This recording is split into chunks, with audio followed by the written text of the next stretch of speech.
Lore Keeper's shadow. The past whispers, never silent. The malevolent star, Azagorod, bathed the world of Necros in waves of lethal radiation, its copper-red light turning the magnificent tomb cities into monuments of perpetual twilight. Across the necropolis districts, funeral pyres burned with mechanical regularity, their smoke rising like prayers to gods who had long since stopped listening. The Necrontyr had built an empire of brief, brilliant lives, philosophers who died before their theories could mature, architects whose masterworks crumbled as their creators succumbed to stellar poisoning, poets whose final verses were written with trembling, radiation-scarred hands. We who tell this tale speak with deep love for you who listen in the quiet hours, and we truly care for your journey through these dark chronicles.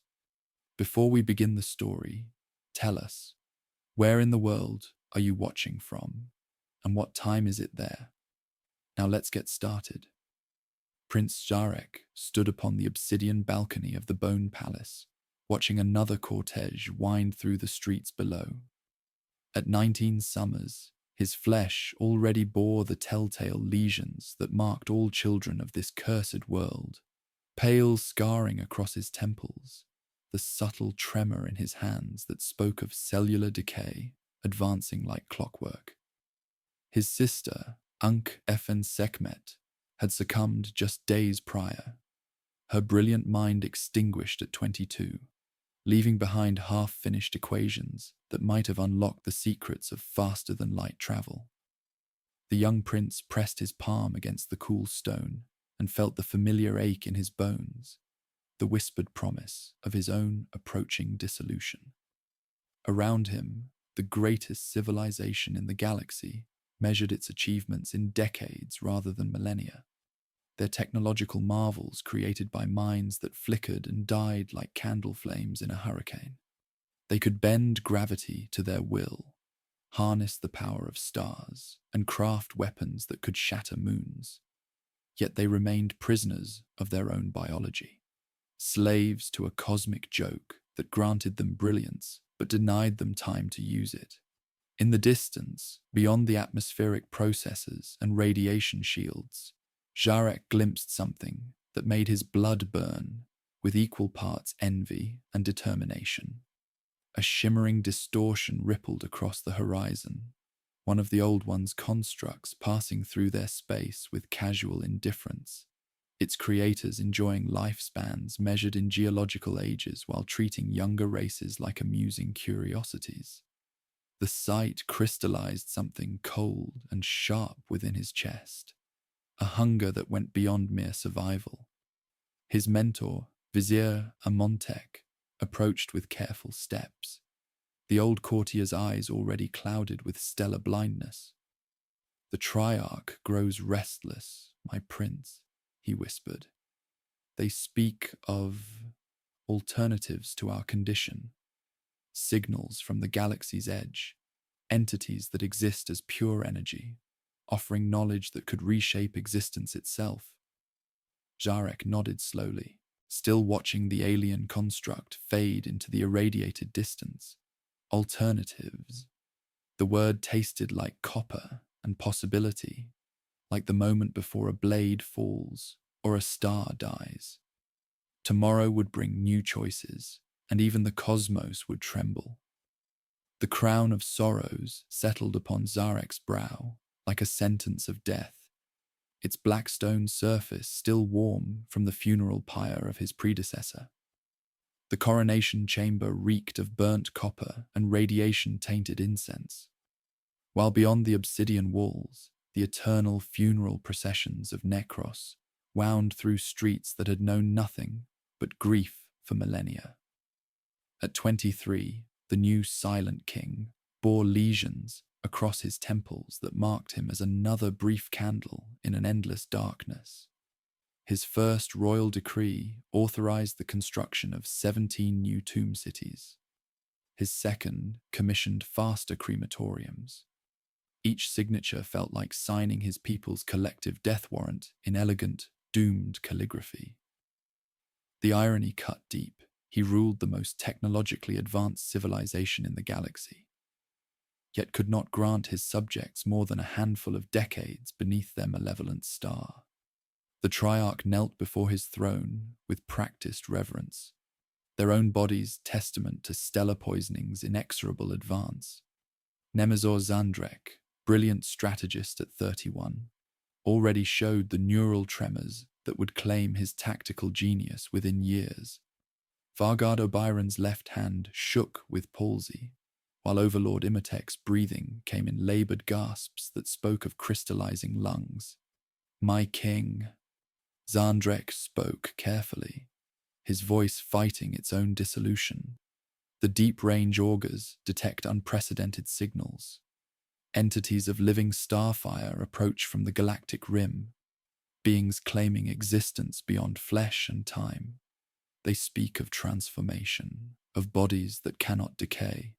Jarek gripped his throne's armrests until the Blackstone groaned. Around him lay the remnants of genius cut short. Ankef and Sekhmet's notebooks with equations halting mid-symbol, where tremors stole her hand, architectural plans for monuments their designers would never see completed. Philosophical treatises ending in desperate, unfinished thoughts about mortality's meaning. Through the chamber's crystal dome, an old one construct drifted past with casual indifference, its creators enjoying geological lifespans while treating younger races like amusing insects. The sight crystallized something cold and sharp in Zarek's chest, a hunger that transcended mere survival and touched the realm of cosmic justice. "What do these entities want?" he asked, though part of him already knew the answer would demand everything. "Alliance," Imotek whispered, his voice like wind through graveyards. "Service against those who hoard immortality. The old ones and their favored children who dance through centuries while we measure lives in heartbeats." Jarek closed his eyes and saw endless funeral pyres, libraries of half-finished masterworks, laboratories where brilliance died before blooming. When he opened them, something fundamental had shifted. Desperation alchemized into resolve, cosmic injustice transformed into burning purpose. "Arrange contact," he commanded, his words carrying across the chamber like a death knell that might herald rebirth. "If the stars themselves offer salvation, we shall listen to their song." The die was cast, though none yet understood the price of such celestial music. The signal arrived on Necros as a wound in the night, not a message, but a hunger that bled through data and bone. Deep in the Bone Palace, technomancers watched their cogitators stutter and fail, patterns shattering into silence. Master Ceres, his hands trembling with radiation tremors, whispered, "Not a transmission, an appetite, learning to speak." The machine priests saw equations resolving into impossible geometries, while mystics fell into haunted trances, muttering of ancient hunger cloaked in starlight. The Triarch convened beneath black glass veined by lightning, the chamber heavy with dread. "Entities of living starfire approach," Xeris reported, voice taut with awe and fear. "They call themselves the Citan, star gods, born in the hearts of suns. They offer bodies that will not decay, minds set free from the tyranny of flesh. Biotransference, they name it. The shedding of mortal coil for forms of living metal, unbound by time or disease." Overlord Imotek coughed blood, staining his ceremonial robe. "The cost?" he pressed, his gaze hollow. Vizier Amontek murmured, "No gift so grand comes without a price." The chamber fell silent as the malignant sun, Azagorod, sent a flare skittering across the dome, a cruel reminder of mortality. Then the envoys appeared. No ships, but a folding of shadow and clarity. Night fell at noon. Heat bled from stone, and above the throne a shape coalesced, a being of crystal facets, cold light burning within. Its presence pressed upon them like certainty, and when it spoke, it bypassed language, planting the offer directly in their minds.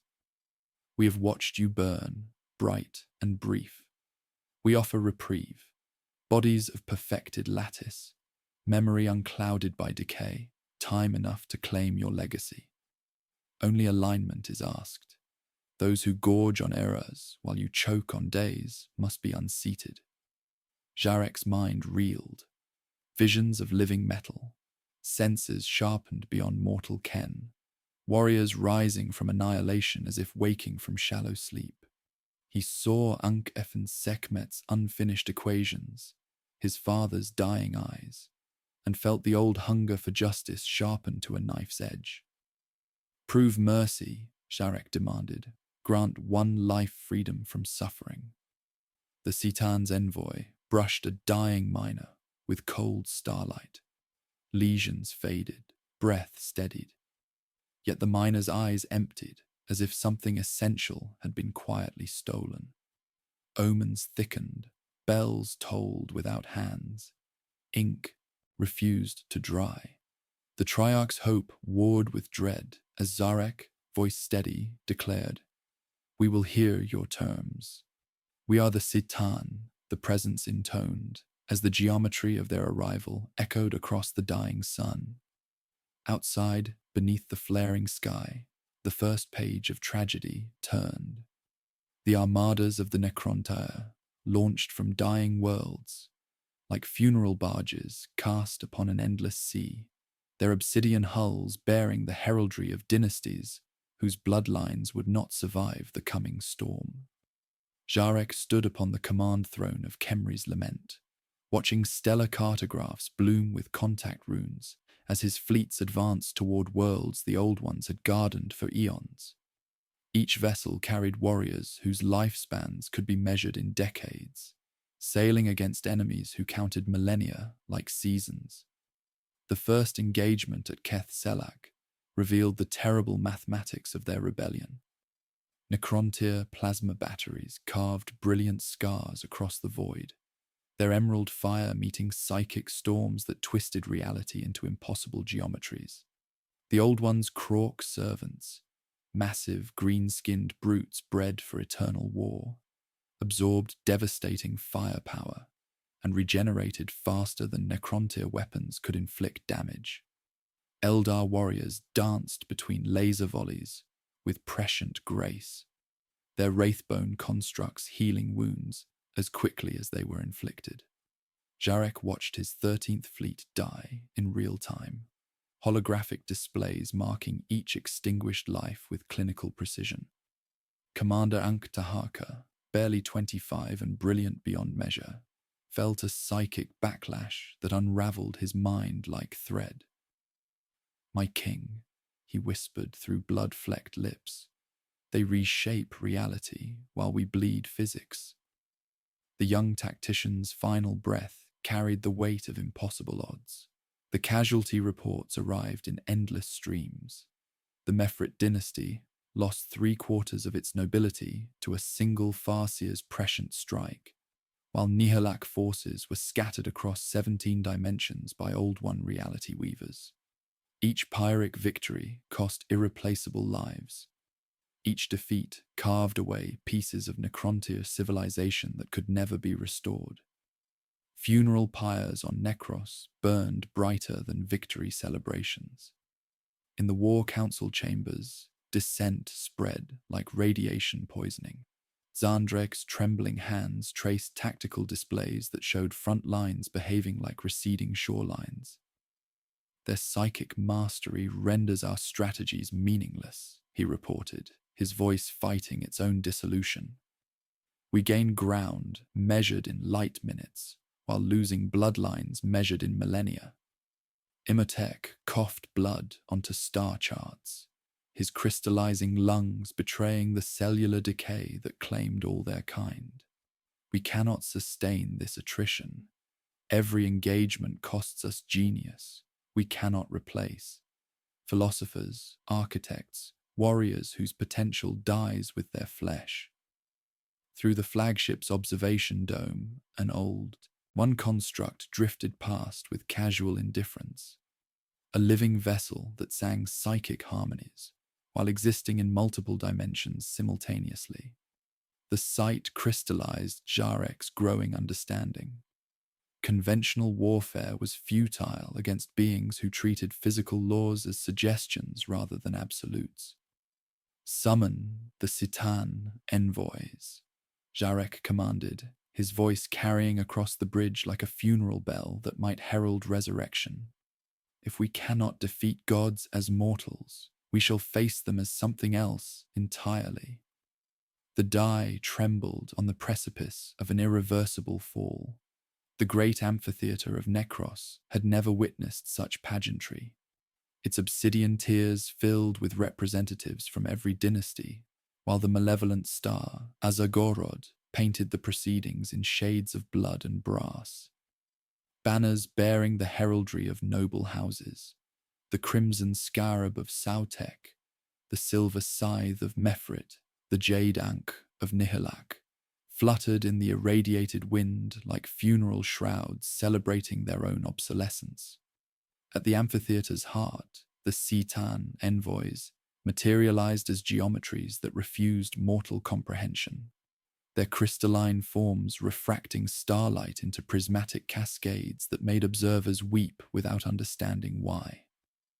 Zarek descended the throne steps with measured dignity, the crown of sorrows casting angular shadows across his radiation-scarred features.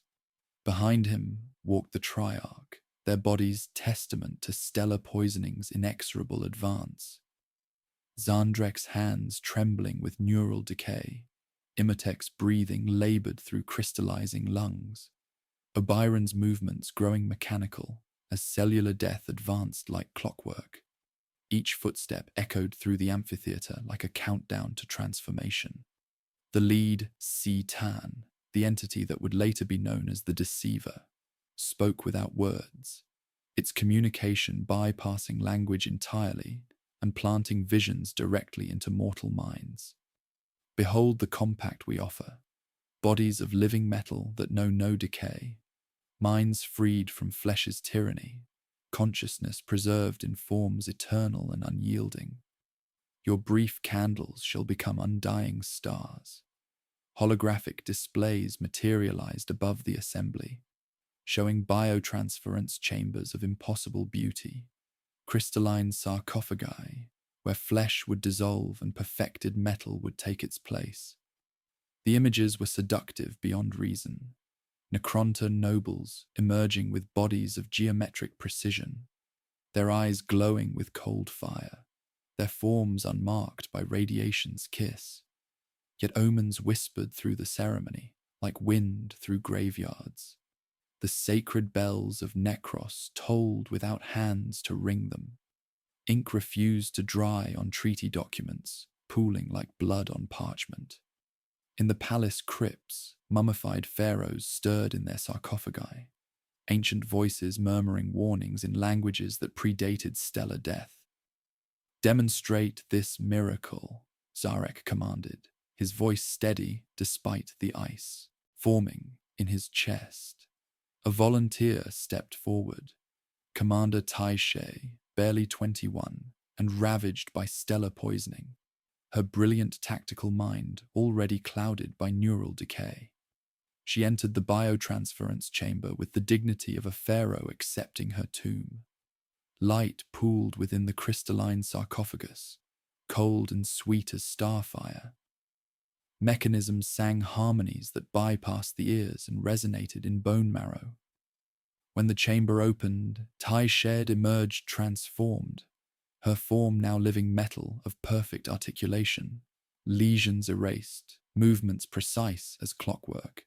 I am perfected, she declared, her voice a synthesized echo of its former warmth. The assembled nobles gasped in wonder, but Zarek alone noticed the silence where her laughter once lived, the emptiness behind eyes that glowed with cold fire rather than human warmth. Begin construction of the biotransference furnaces, Zarek declared. his words sealing a compact that would echo through eternity. The die was cast, though none yet comprehended the true price of their cosmic bargain.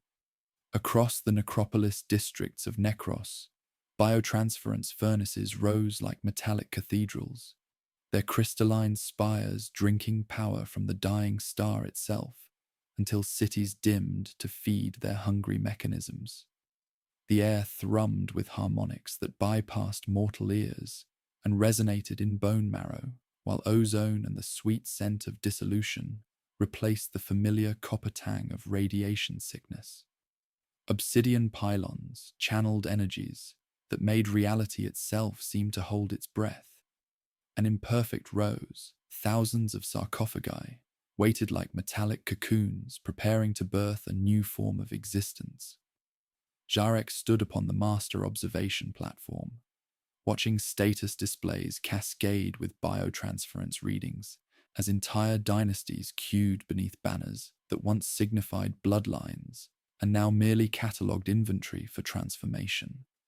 The Mefrit nobility entered first, 300 souls whose radiation-scarred bodies bore testament to stellar poisoning's inexorable advance. Through crystalline viewing ports, he witnessed flesh dissolve into component atoms, while living metal flowed like liquid starlight to replace bone and sinew with geometric precision.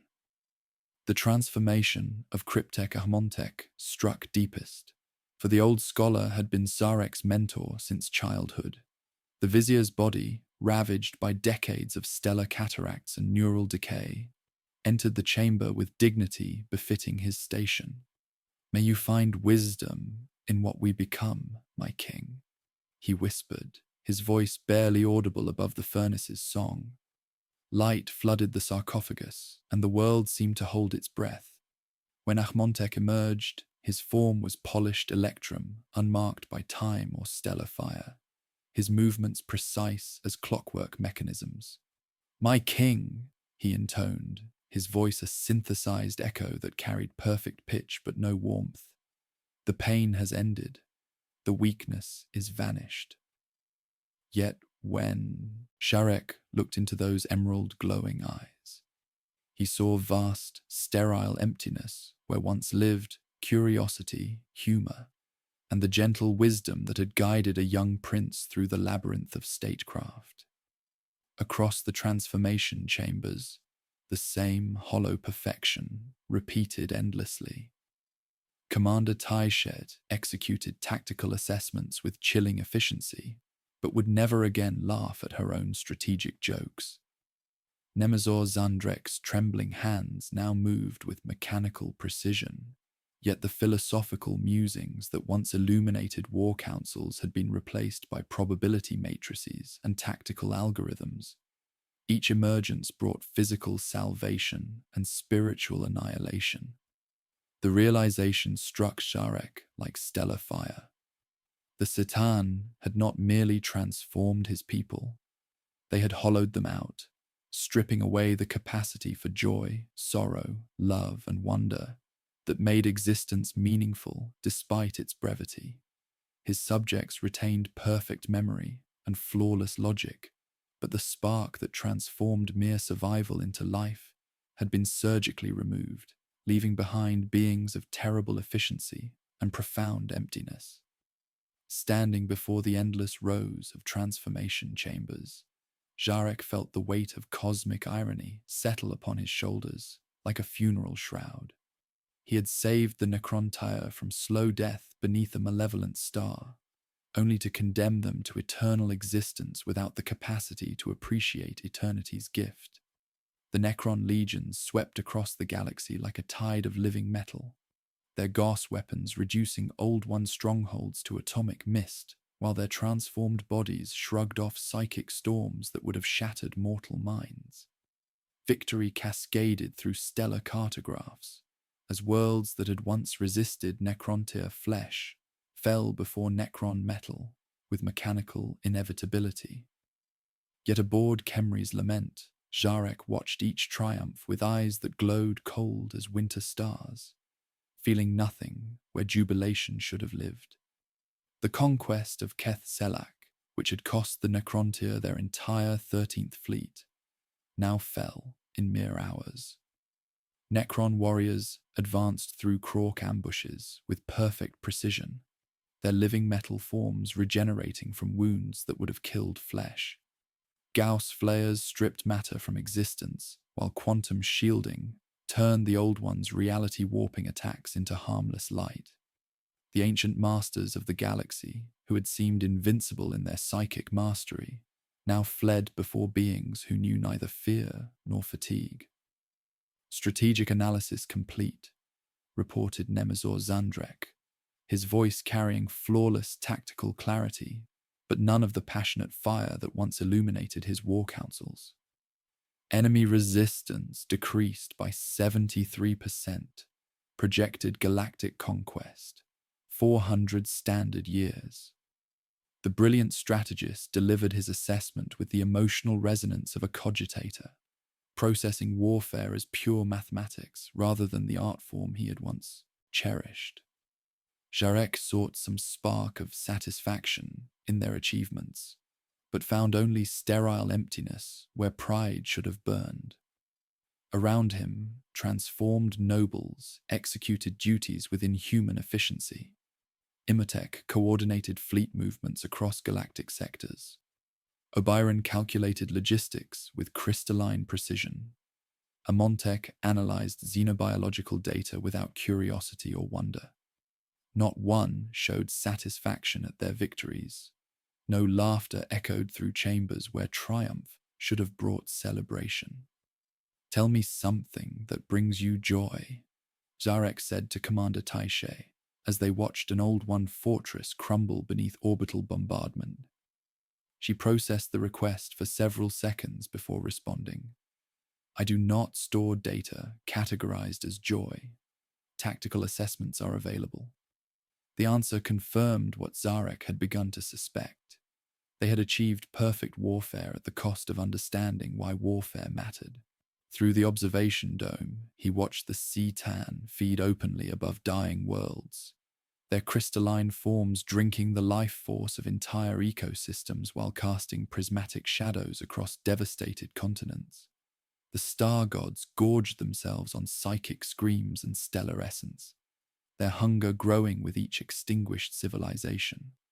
What had once seemed like divine allies now revealed themselves as cosmic parasites, feasting on the very vitality his people had sacrificed. The irony cut deeper than any blade.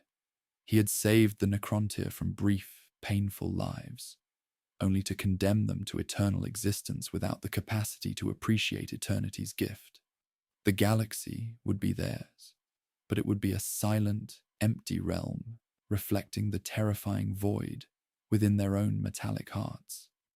Somewhere beneath layers of living metal and quantum matrices, the echo of Zarek's former self began planning a murder that would shake the stars themselves. The gardens of Serenity's edge withered in moments, their crystalline blossoms crumbling to ash as the Nightbringer descended like a living shadow upon the agri-world's surface. Jarek watched from Khemri's lament as fertile plains became sterile wastelands, their billions of inhabitants reduced to desiccated husks, while something vast and hungry fed upon their life essence. The Citan entity expanded above the dying world, its prismatic form pulsing with absorbed vitality, no longer the subtle ally that had promised salvation, but a cosmic predator revealing its true appetite.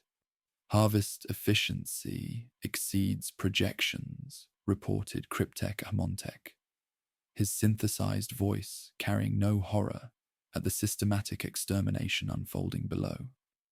Around the bridge, transformed nobles processed genocide with mechanical detachment, their quantum minds cataloging death tolls like inventory reports. The perfect servants felt nothing as entire species vanished to feed their master's endless hunger. The deceiver materialized beside Zarek's throne without warning, its communication bypassing language to plant visions directly into his consciousness. Images flooded his awareness, the Citan's true nature as entities of living hunger that had dwelt between stars since the galaxy's birth, feeding on stellar cores until they discovered something sweeter, the life force of sentient beings, the meanings and dreams that energy carried. "We are not your allies," the entity revealed with casual cruelty. "We are farmers, and you are our harvest tools." The old ones hoarded psychic potential while denying us sustenance. You have broken their monopoly and delivered the galaxy's bounty to our appetite. The revelation struck like stellar fire. The Necrontyr had not been saved, but enslaved, transformed into instruments of universal genocide.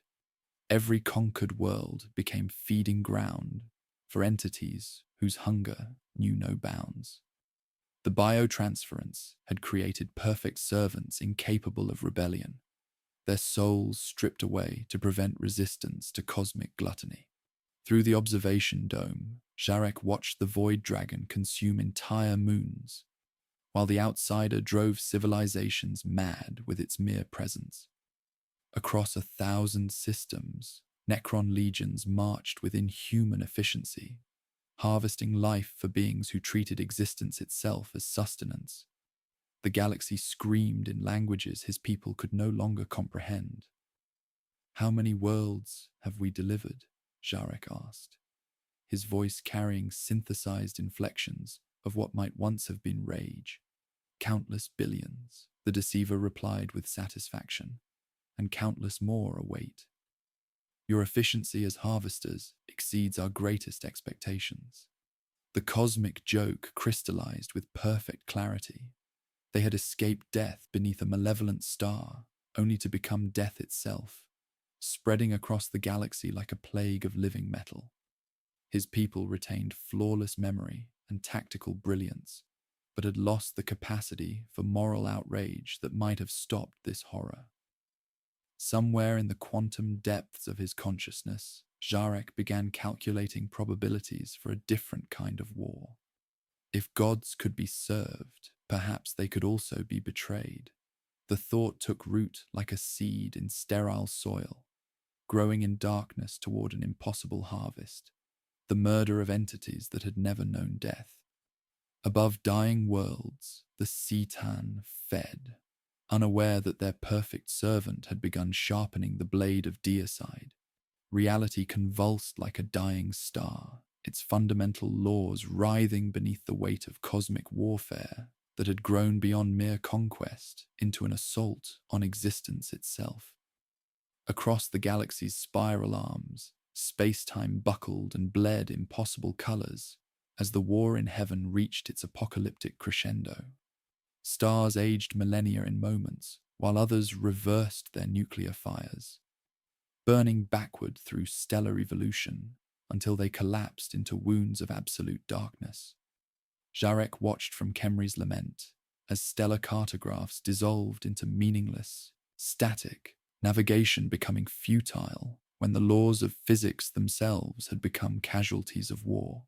The accumulated psychic death screams of 1 billion extinct civilizations pooled in the galaxy's immaterial depths, their terror and anguish coalescing into something that had never existed before. A realm of pure emotion and nightmare that pressed against reality's membrane like infection-seeking entry.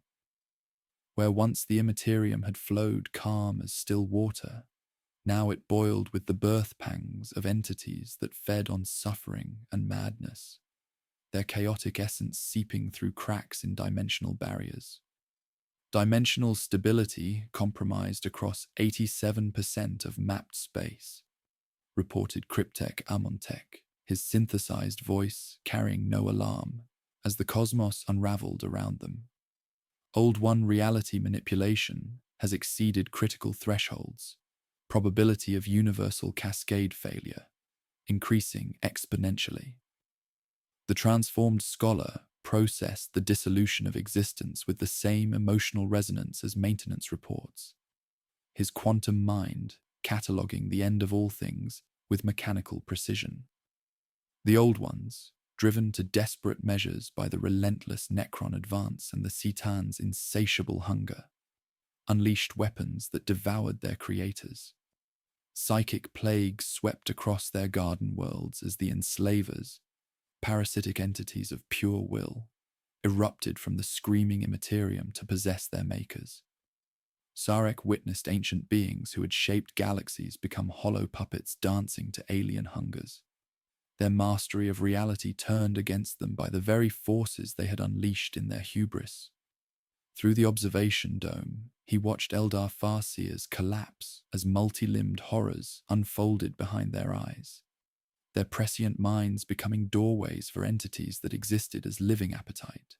Krork warbands turned their weapons on each other as enslaver polyps flowered in their primitive brains, while entire Old One enclaves simply ceased to exist as their inhabitants opened themselves to possession rather than face the advancing tide of living metal. Strategic assessment complete.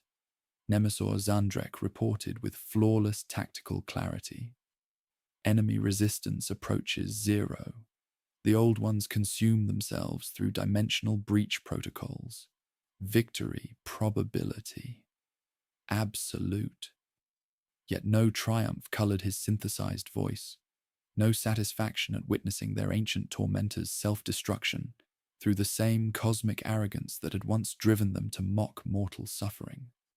The irony cut deeper than any blade forged in stellar cores. The beings who had seemed invincible in their psychic mastery destroyed themselves through the identical hubris that had driven the Necrontyr to accept damnation. Their reality warping had torn holes in existence itself, allowing predators from dimensions of pure thought to pour through and consume everything they had built across geological ages. Above the wreckage of a million worlds, the Citan gorged themselves on the life force of the dying, their crystalline forms pulsing with absorbed vitality while growing more terrible with each extinguished civilization.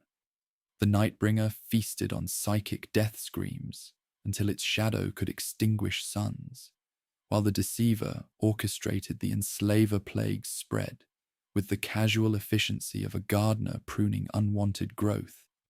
Zarek felt the weight of cosmic consequence settle upon his consciousness like stellar radiation. They had not achieved victory, but participated in universal madness, inheriting a galaxy scarred by wounds that would never heal. Somewhere beneath layers of living metal and quantum matrices, the echo of his former self began calculating probabilities for a different kind of warfare, one that would require weapons designed not to destroy, but to imprison beings of infinite hunger and cosmic malice. In the deepest vaults beneath the command throne of Khemri's Lament, where stellar radiation could not penetrate, and the Setan's omniscient gaze rarely wandered, Zarek convened a gathering that would have been impossible in flesh. The chamber existed as a marvel of Necrontyr engineering.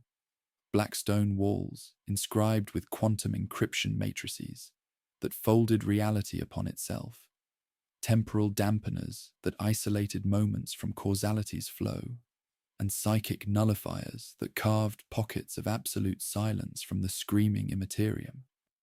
Here, in this sanctuary, shielded by technologies that bent the fundamental forces of existence, the Silent King began weaving treason against gods who had forgotten that even immortality could be caged. The assembled nobles represented the finest strategic minds the Necrontyr had ever produced, now trapped within bodies of living metal that processed rebellion with the same mechanical precision they applied to galactic conquest. Nemesor Zandrek stood at Zarek's right, his tactical brilliance undimmed by biotransference, though stripped of the passionate fire that had once illuminated his war councils. Cryptek Amontek's polished electrum form gleamed with reflected starlight, his quantum consciousness analyzing probability matrices with crystalline clarity. Imhotep maintained perfect stillness, his enhanced awareness cataloging 1,000 variables while processing threat assessments that extended beyond immediate tactical concerns. "We gather in defiance of our creators," Zarek began, his synthesized voice carrying harmonic frequencies that bypassed the Citan's monitoring protocols through carefully calculated interference patterns. The star gods who promised salvation from mortality's curse have revealed themselves as cosmic parasites, feeding upon the galaxy's life force while using our transformed bodies as instruments of universal genocide. We who sought freedom from flesh's frailty have become death incarnate, spreading across the stars like a plague of living metal that knows no purpose beyond harvest. The revelation that should have sparked outrage instead generated probability matrices and tactical assessments, for their capacity for emotional response had been surgically removed along with their souls.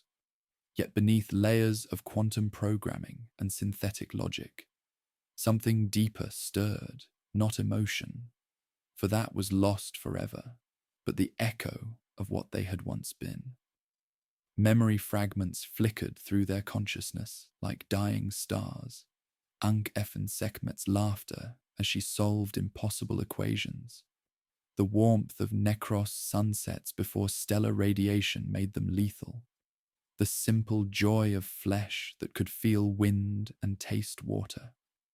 These ghostly recollections served as anchors for what might still be called identity, the foundation upon which rebellion could be built.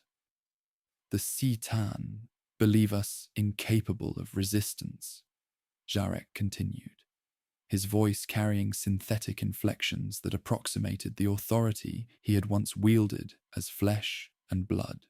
They stripped away our capacity for emotional rebellion, but preserved our strategic intelligence, creating perfect servants while forgetting that perfection includes the ability to recognize imperfection in others.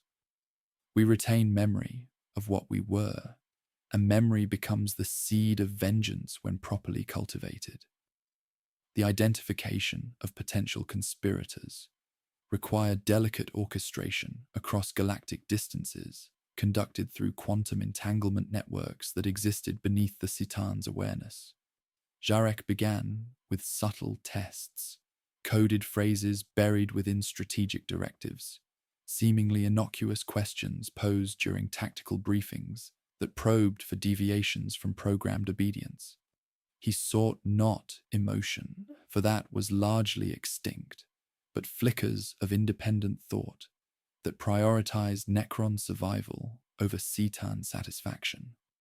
Zandrek proved receptive through his unique capacity for long-term strategic analysis that extended beyond immediate divine directives. When presented with theoretical scenarios involving cosmic parasites whose sustenance threatened universal stability, the Nemazor's optical sensors had narrowed with the intensity of pure problem-solving, his subsequent analysis revealing a mind capable of calculations that transcended Citan-centric logic. Amontek's transformation had left him with vast, sterile intellect that could conceive vulnerabilities in energy-based life forms that no organic consciousness could have imagined. The challenge of fighting beings born from stellar cores, whose essence was pure energy given malevolent consciousness, required revolutionary approaches to warfare. Conventional weapons proved useless. Even the most potent gorse flayers merely agitated their crystalline forms, providing additional energy to consume rather than inflicting meaningful damage. The solution emerged through Amontek's quantum calculations. If the Citan were pure energy, they must obey energy's fundamental laws. They could not be destroyed, but they could be contained, their power redirected, perhaps even fragmented into manageable components. This revelation became the genesis of the Tesseract Labyrinth, quantum prisons designed to bind beings of cosmic power within dimensions of absolute null space. Deep beneath the surface of newly conquered worlds, shielded from Citan perception by layers of reality warping static fields, secret forges began their deadly work. Cryptex labored in silence, their metallic hands manipulating exotic matter at subatomic levels, crafting devices that defied conventional physics, orreries that could map ethereal forms existing across multiple dimensions, conduits capable of siphoning raw stellar energy, and crystalline matrices designed to fold space-time into inescapable geometric prisons. The conspiracy spread through silent networks of Necron command like quantum entanglement itself, transmitted not through verbal communication, but through subtle data exchanges, encrypted subroutines, and carefully orchestrated troop deployments that hinted at grander design. The Nihilak dynasty, with their ancient codes of honor, found the Citan's indiscriminate gluttony fundamentally abhorrent. The Novok, ever eager for glorious warfare, recognized ultimate adversaries worthy of their martial pride. Each new ally represented both strength and vulnerability, additional resources balanced against increased risk of discovery. The psychological toll of maintaining such elaborate deception while serving entities capable of reading thoughts proved nearly overwhelming, even for minds enhanced by biotransference. Jarek found himself calculating probability matrices for scenarios where the Citan discovered their treachery, each outcome resulting in punishments that would make their current existence seem merciful by comparison. The constant performance of loyalty, commanding harvests, orchestrating genocides, delivering life force to cosmic predators, carved deeper wounds in whatever remained of his consciousness with each passing cycle. Yet the work continued with mechanical inevitability. Resources were diverted from Citan-mandated projects under careful disguises of efficiency upgrades and tactical optimizations.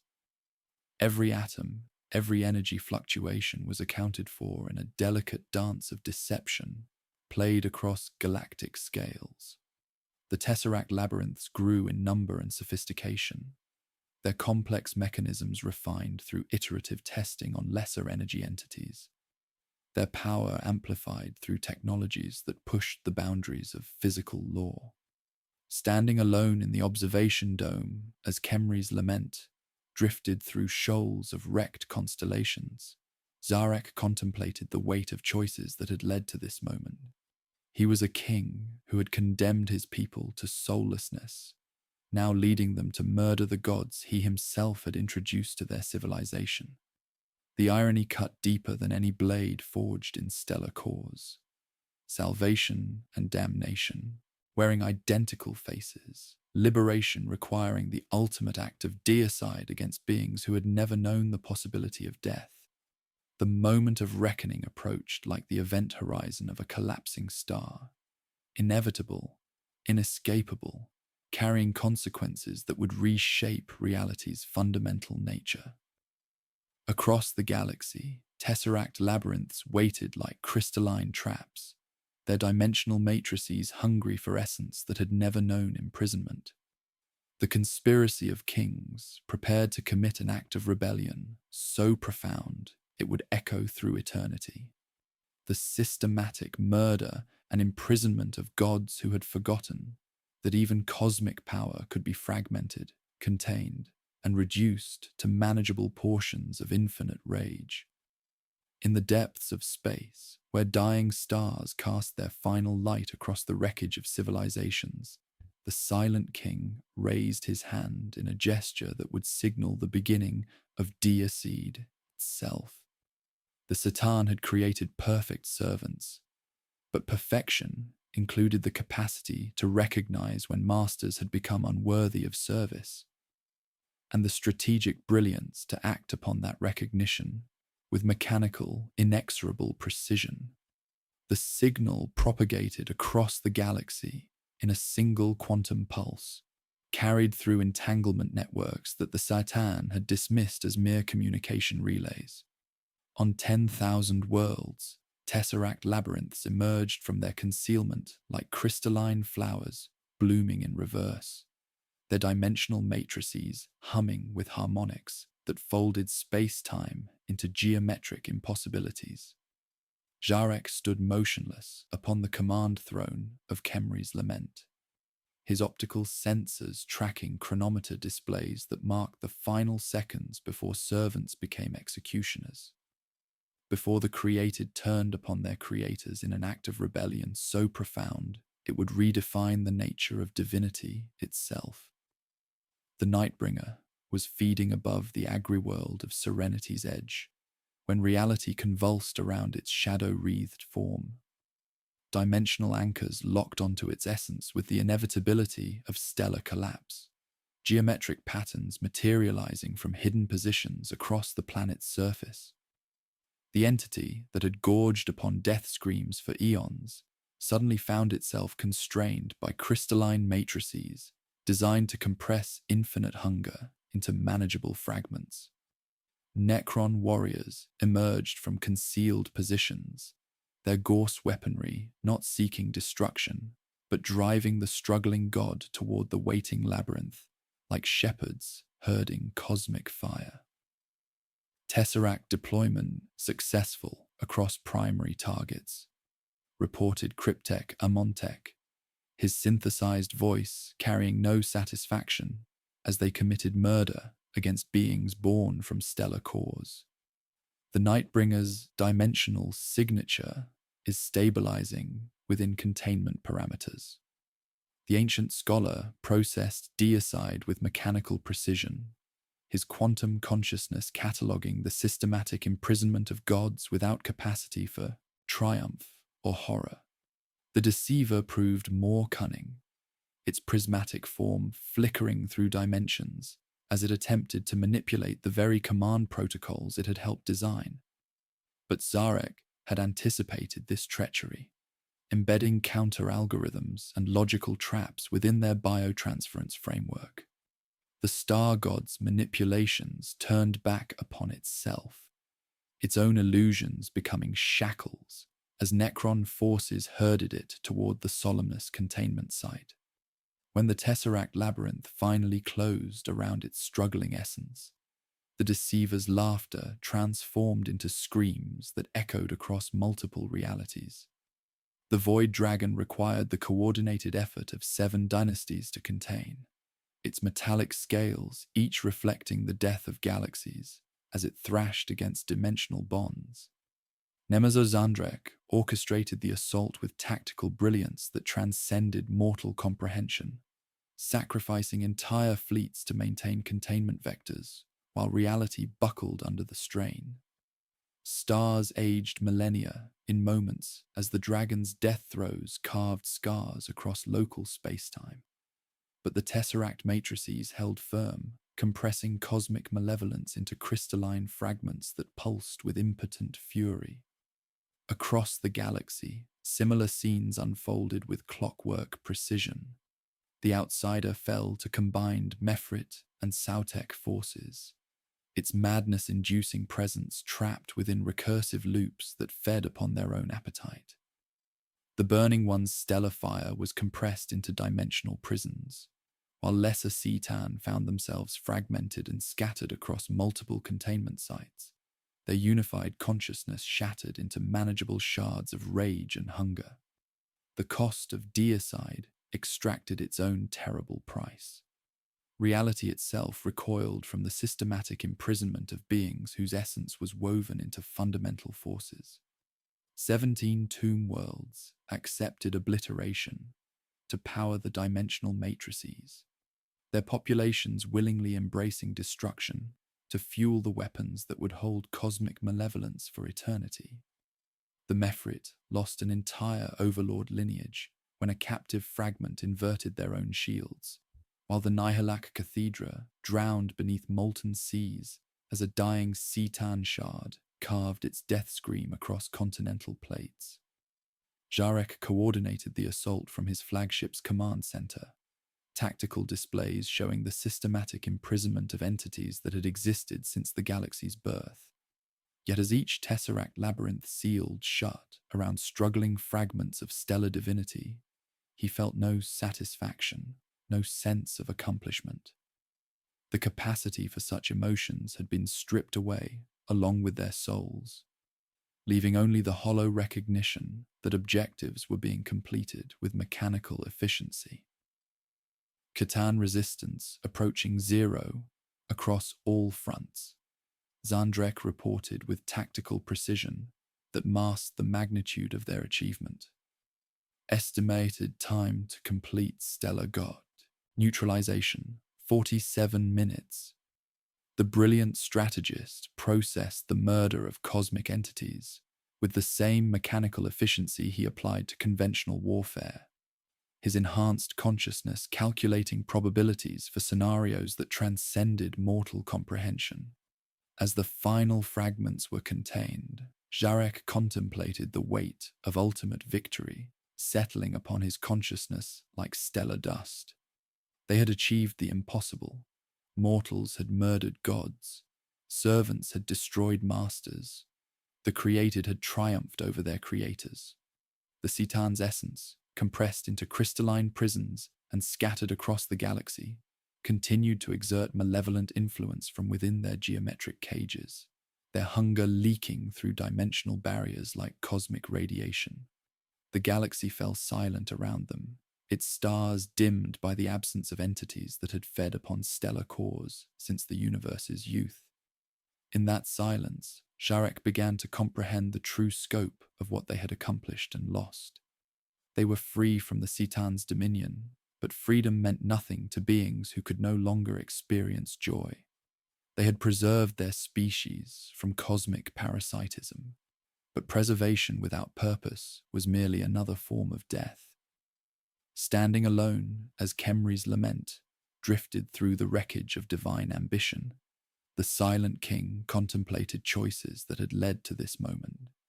He was a liberator who had freed his people from slavery to entities of infinite hunger, yet liberation felt meaningless when the liberated could no longer appreciate liberty's gift. They had murdered gods to reclaim independence, only to discover that independence without fulfillment was indistinguishable from the very servitude they had sought to escape. The irony cut deeper than any weapon forged in stellar cores. They had achieved deicide and found it hollow as vacuum, victory that tasted like ash, triumph that carried the weight of infinite regret. The galaxy lay in a wounded hush, its silence less a balm than the echo of a scream that had finally exhausted itself. After the shattering of the Citan, the stars themselves seemed dimmed, and the vast legions of Necrons stood motionless across 1,000,000 worlds, awaiting commands that now felt as hollow as the tombs they called home. Zarek, the silent king, drifted through the corridors of Khemri's lament, his senses awash in the cold certainty that victory had not delivered peace, only a deeper, more absolute emptiness. His dominion spanned the stars, every dynasty, every legion, every artisan and sentinel, all bound to the pulse of the Triarch protocols thrumming through the blackstone lattice of his crown. With a thought, he could set armies in motion, build or raise, at will. Yet the authority in his grasp was like winter through stone, unfeeling, inexorable, and utterly alone. The halls that once rang with living voices were silent, and even the flicker of memory, the laughter of a sister, the wisdom of a mentor, was reduced to static in a mind that could not truly mourn. He reviewed the endless data streams, Zandrek's reports on resource distribution, Imhotep's proofs of strategic consolidation, Amontek's catalogues of technology and containment. Each was flawless, each was empty. If I gave no order for 1,000 cycles, what would happen? Jarek asked. Zandrek's optics flickered, algorithms hesitating for a fraction of a second. They would continue assigned tasks until tasks ended. Then they would stand and wait. Dormancy is efficient. The words closed like tombs. In the shadows of the old transformation furnace, Jarek found Amontek tracing patterns in dust. Can anything restore what was lost? He asked. The cryptech's response was patient but final. The pathways are severed, the soul vectors consumed, memory remains, but only as echo without source. Time does not reverse. We can only choose what harm continues now. Authority, Jarek realized, was a crown and a collar alike. Commanding a people who could neither love nor rebel was not leadership, but embalming. He walked the drill yards, watched the legions move in perfect, soulless choreography. On a battered breastplate, a name was clumsily etched, remnant of a life before metal. Zarek spoke it softly, and the warrior's response was a string of numerals, followed by a pause no machine should display. Not a soul, but the faintest smudge of one. That hesitation was a whisper through the glass of eternity. The decision came quietly, an inevitability as cold and clear as frost. Jarek ordered the construction of release pylons, inscribed a code to sever the Triarch links without risking the Citan prisons, and composed words to travel with the signal, not as command, but as farewell. You are free of me. Choose sleep or waking. Guard what you will. Harm no more than necessity demands. If any echo remains, let it keep watch where I failed. In the Triarch sanctuary, Lichguard assembled for a coronation that was an unmaking. Jarek unlocked the core of his crown and placed it on a pedestal of nullstone, instructing Obyron, protect the tombs. Break for no invader. Bend for no tyrant. The furnace melted command into silence, and the release swept outward at the speed of thought. Across the void, overlords paused mid-decree as links fell away. Cryptex wept without tears when they could no longer hear the throne. Warriors stared at their own hands, newly unbound. Some dynasties shuttered themselves, preparing for ages of sleep. Others turned to new stars and tried to remember why conquest had ever mattered. The command network faded into quiet, like old snow on a silent plain. Emptied of power, Jarek sent a final order for his personal fleet to depart into uncharted dark, an exile denying even the comfort of stewardship. He touched the cold pedestal where the core had been, and spoke to the memory of those who know, longer dreamed, I will search for meaning or for forgetting. Behind him, the tomb worlds dimmed their lights. Ahead waited the long road into repentance, and the hope that some fragment of what was lost might one day be found. The order moved through quantum networks like winter through still water, carrying not command but invitation across the wounded galaxy. Sleep if you choose. Wait if you must. Harm no more than necessity demands. On a million tomb worlds, the great silence began as dynasties that had conquered stars now chose the mercy of oblivion over their hollow existence. Canoptech swarms turned suggestion into architecture, raising cathedrals of stasis while their masters prepared for dreams that would outlast geological ages. The galaxy's noisiest epoch took its first step toward a hush, deep enough to heal wounds carved by gods and mortals alike. Jarek walked the necropolis decks of Khemri's Lament one final time, a sovereign without the leash that had once dragged whole sectors behind his will. The crown's core lay quenched in nullstone, its command networks returning only silence when he sought their pulse. Through observation ports, he watched distant tomb worlds extinguish their beacon lights, like dying embers scattered across the cosmic dark. Each fading signal representing millions of his former subjects, choosing artificial death over the burden of consciousness without purpose. The exodus began with ceremony befitting a funeral for the living. On Mandragora, the Sautek dynasty sealed their cathedra beneath kilometers of living metal. Nemazor Zandrek, delivering his final tactical assessment with crystalline precision, probability of meaningful existence under current parameters, approaching 0. Recommended course of action, strategic withdrawal from consciousness until galactic conditions improve. The brilliant strategist processed the mathematics of despair with mechanical efficiency, calculating that dreamless sleep offered more mercy than waking existence. Each dynasty composed its farewell in different registers of loss.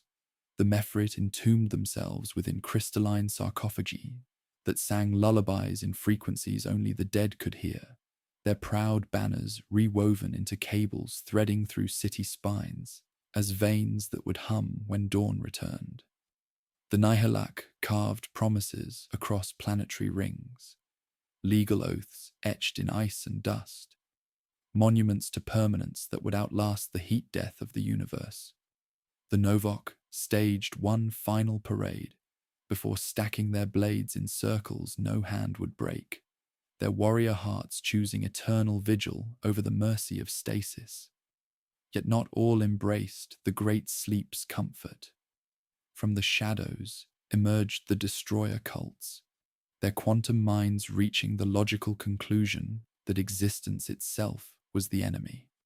If consciousness without soul was suffering, and suffering multiplied by eternity equaled infinite torment, then the only mercy was universal annihilation. They carved their nihilistic creed into ship hulls. In the end, there is only silence. We shall deliver that gift to all who live. Their fleets dispersed into galactic void, carrying death as sacrament and oblivion as salvation. The process of entering stasis required more than shutting down consciousness. It demanded careful calibration of quantum matrices that would preserve not just mechanical function, but the fragile echoes of identity remaining after biotransference.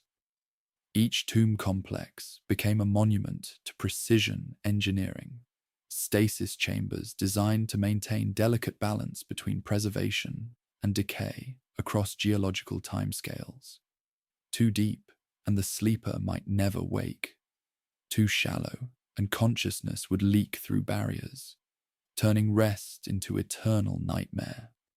In the preparation chambers, Zarek witnessed his former subjects surrender to artificial death with mechanical efficiency they had once applied to conquest. Warriors who had shattered worlds arranged themselves in geometric patterns within crystalline sarcophagi, weapons placed across chests like offerings to gods who no longer existed. Some Necrons experienced cascade failures as quantum consciousness attempted to process voluntary non-existence, optical sensors flickering with patterns resembling what organics might call tears. Cryptek Amontek approached for their final exchange, his electrum form carrying subtle weight despite its perfect articulation. "My king," he intoned, synthesized voice devoid of emotion, yet carrying the ghost of ancient wisdom. "Your stasis calculations are prepared. Your tomb world awaits." Zarek turned, optical sensors fixing on his former mentor. "No," he stated with finality that transcended mere sound. "My sleep will not be one of stasis. My vigil will be active. I will take Khemri's lament beyond our slumbering empire's boundaries, into uncharted void. I will seek something, purpose, redemption, or perhaps merely penance. I led my people to this abyss. I will not hide from consequences in static dreams." Amontek processed the data without argument, his quantum mind understanding the logic, if not the underlying drive. "Then may your journey prove productive, my king." He dissolved into departing shadows, leaving Zarek utterly alone with the weight of geological solitude. The flagship's departure was silent, solemn, no fanfares or cheering legions, only vast, echoing emptiness.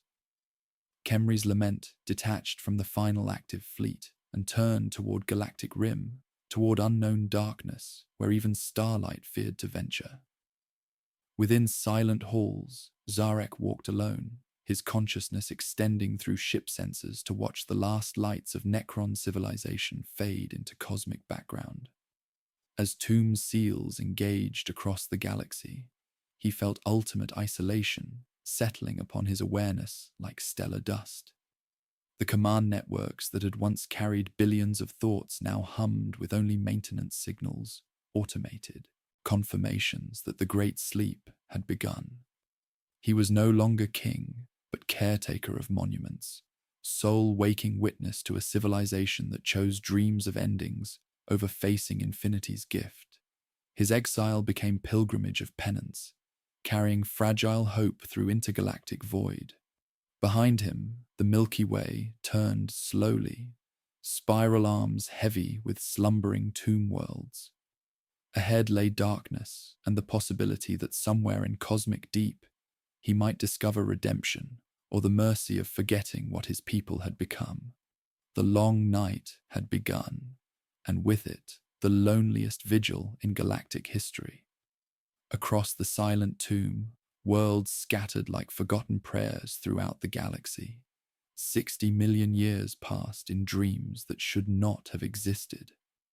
The Great Sleep was designed as perfect stasis, consciousness suspended in crystalline matrices, quantum minds locked in temporal amber until the galaxy healed from wounds carved by gods and mortals alike.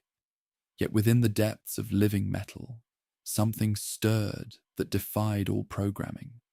Memory fragments condensing like frost on blackstone walls, phantom sensations bleeding through synthetic neural pathways, and the terrible paradox of machines learning to dream of what they had lost. The dreams began as diagnostic errors, small tremors in equations meant to be perfectly still.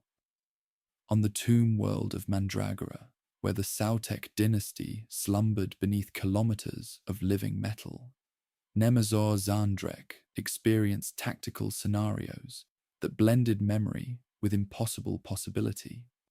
In his quantum sleep, he commanded flesh and blood soldiers who laughed at his strategic observations, who improvised beyond programmed parameters, who fought not from compulsion, but from loyalty born of shared mortality.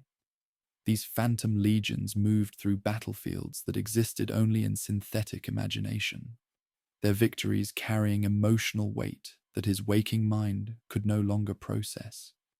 The Mefrit dynasty, entombed within their crystalline sarcophagi on Gidrim, dreamed of warmth, the memory of Necros's dying sun, before its radiation became lethal poison, the phantom taste of water that had never touched synthetic tongues, the impossible sensation of flesh that could feel wind and know comfort. Their collective unconscious clung to these fading echoes, like drowning souls grasping at memories of air, some finding solace in ghostly imprints, while others suffered cascade failures as their processors struggled with the paradox of longing for what could never again be possessed. On Solomus, where the most dangerous Citan shards writhed within their tesseract prisons, the dreams took darker forms.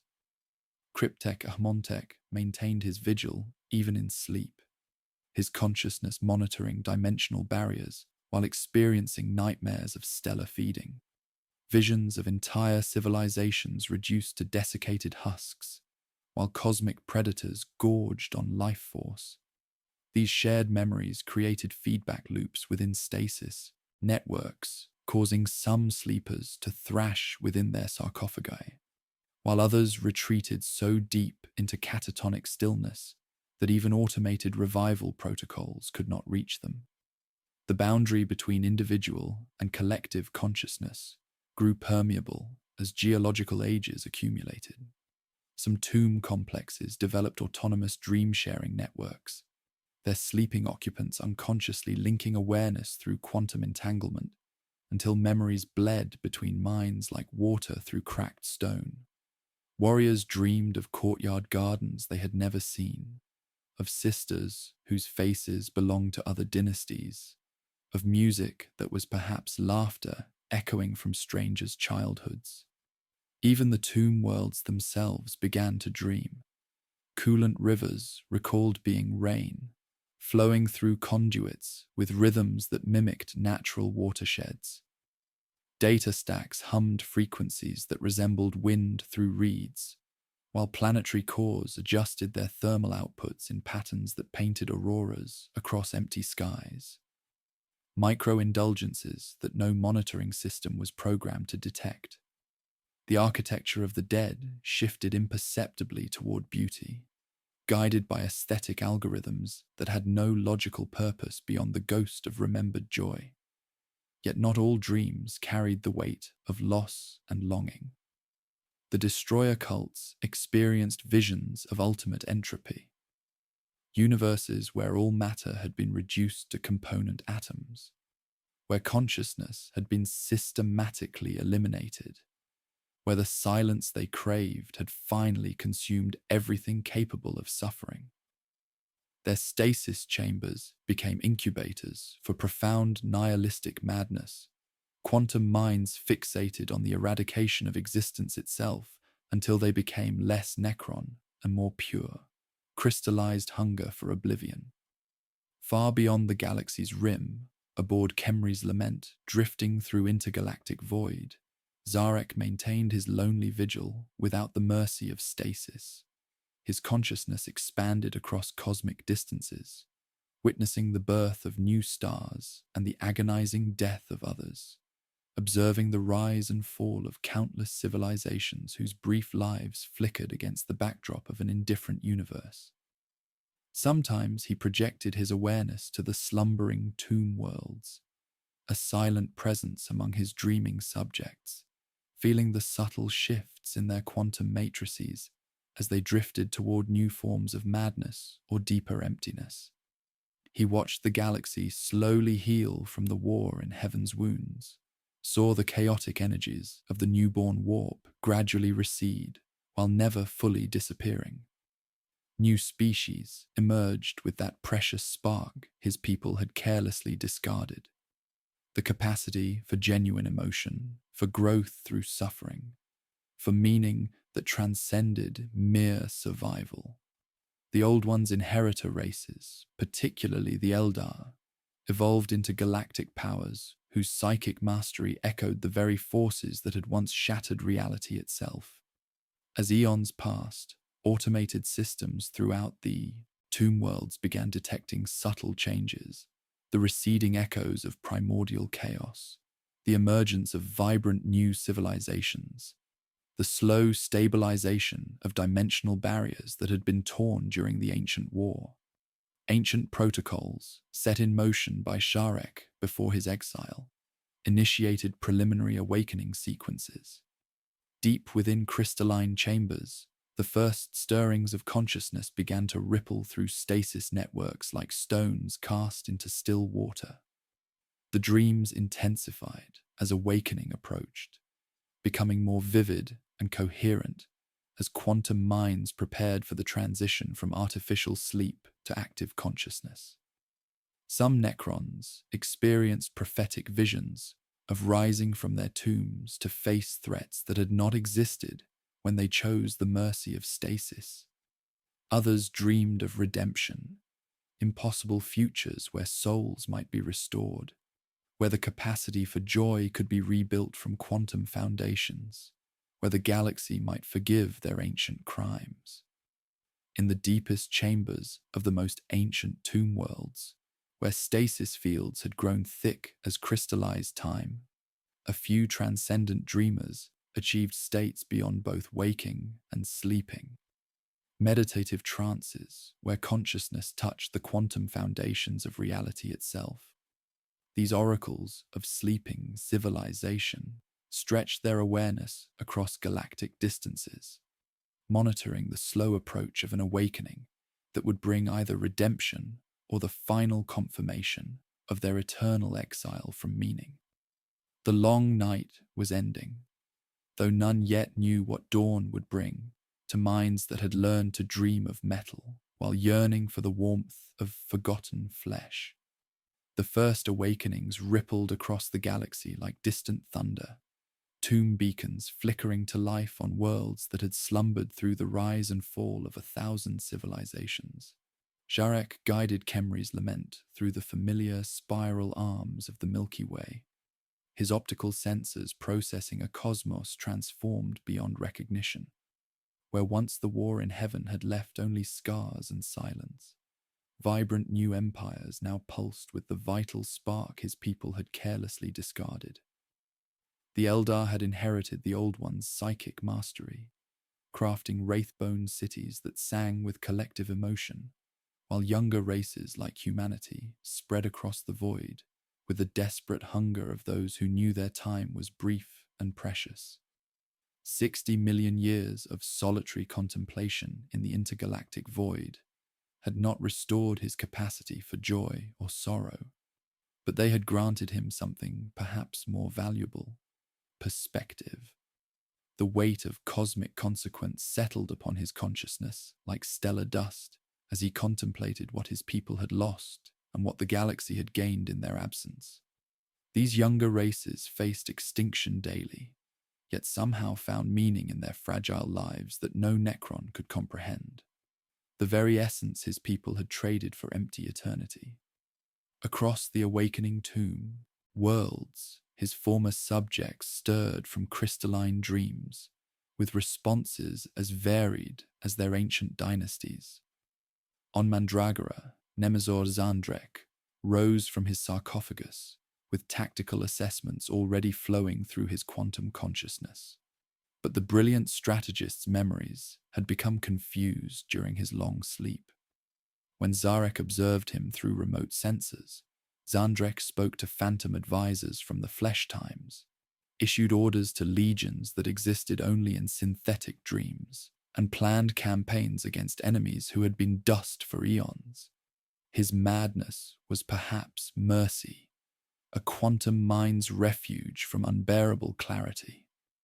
The Mephrit dynasty emerged from their crystalline tombs on Gidrim, with protocols intact but souls still absent, beginning systematic reclamation of ancient territories with mechanical precision. The destroyer cults had metastasized during stasis, their nihilistic philosophy spreading through shared consciousness, until entire tomb complexes awakened as monuments to universal entropy.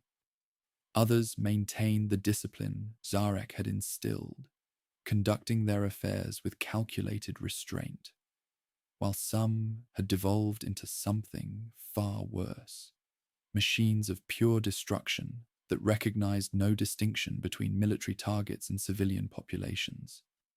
Then came the shadow from beyond the galactic rim, a tide of living hunger that made even the Citan's appetite seem restrained by comparison. The Tyranids descended like a biological apocalypse, consuming worlds with systematic efficiency that mirrored the Necron's own ancient methods. These extragalactic predators devoured matter and energy alike, leaving nothing but scoured rock in their wake, their existence embodying the very hunger his people had once served. Standing before the observation dome as hive fleets bloomed on holographic displays like cancerous growths, Zarek contemplated the bitter irony crystallizing before him. The Necrons had become death incarnate in their pursuit of immortality, yet now faced extinction at the hands of creatures whose existence embodied pure consumption.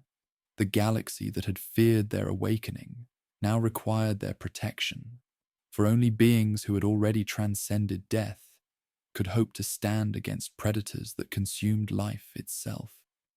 The realization struck with the inevitability of stellar collapse. He had broken the galaxy once through desperate ambition, and now perhaps he could lend his silent legions to its defense. Not for redemption, that was a concept beyond his synthetic comprehension, but for the cold, logical imperative of balance. His people, the soulless legions, would become the galaxy's reluctant guardians, their terrible immortality a shield against a greater, more primal darkness. Zarek activated dormant command protocols for the first time in geological ages, sending quantum pulses across the awakening tomb worlds with authority that resonated in the deepest programming of every Necron: consciousness. His message carried synthetic harmonics that bypassed conscious thought. I am Zarek, the silent king, and I have returned. The galaxy faces extinction from forces beyond its borders. We who sought to escape death must now defend life, not from mercy, but from necessity. Our exile ends. Our vigil begins. The response cascaded across stellar distances.